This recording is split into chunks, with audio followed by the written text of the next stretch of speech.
Cookery சேனலை பார்த்து யார் வேணாலும் சமையல் பண்ணலாம். ஆனா சுவையான சமையல் பண்றது எப்படி? நான் இதயம் நல்லெண்ணெயில சமையல் பண்றேன். ஆஹா ஓஹோன்னு பாராட்டுறாங்க. நீங்களும் இதயம் நல்லெண்ணெயில சமையல் பண்ணுங்க, பாராட்ட வாங்குங்க. தினம் தோறும் வாங்குவே இதயம். இளைஞர்களிடம் ரீல்ஸ் மோகம் அதிகரித்து விட்டதா? ரீல்ஸ் எடுக்க ரிஸ்க் எடுத்து சில நேரங்களில் உயிரையும் விடுகிறார்கள்.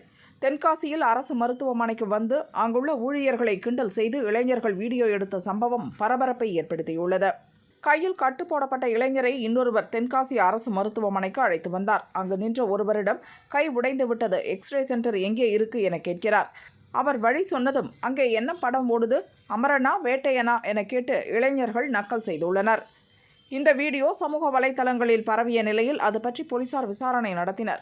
அவர்கள் செங்கோட்டையைச் சேர்ந்த பீர் முகமது வயது 30 மற்றும் ஷேக் முகமது வயது 27 என்பது தெரியவந்தது.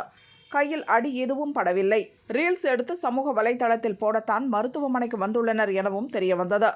இதைத் தொடர்ந்து மருத்துவமனையில் நோயாளிகளுக்கு இடையூறு செய்ததாகவும் மருத்துவமனை அதிகாரியை அவதூறாக பேசியதாகவும் இருவர் மீதும் போலீசார் வழக்கு பதிவு செய்தனர். இருவரையும் கைது செய்தனர்.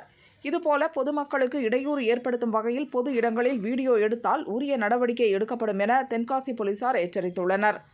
கடந்த வாரம் இதே தென்காசி அரசு மருத்துவமனையில் ஒரு வாலிபர் சிகிச்சைக்கு வந்தார். கையில் அடிபட்டதற்கு எக்ஸ்ரே எடுத்துள்ளார். எக்ஸ்ரே ஃபிலிமுக்கு பதில் ஜெராக்ஸ் பேப்பரில் அவருக்கு மருத்துவமனை ஊழியர்கள் பிரிண்ட் அவுட் எடுத்து கொடுத்து சர்ச்சையானது. அதை கிண்டலடிக்கும் விதமாகத்தான் இந்த வீடியோவை இளைஞர்கள் எடுத்துள்ளனர் என விசாரணையில் தெரியவந்தது. கைதான இருவரிடமும் தொடர்ந்து விசாரணை நடக்கிறது.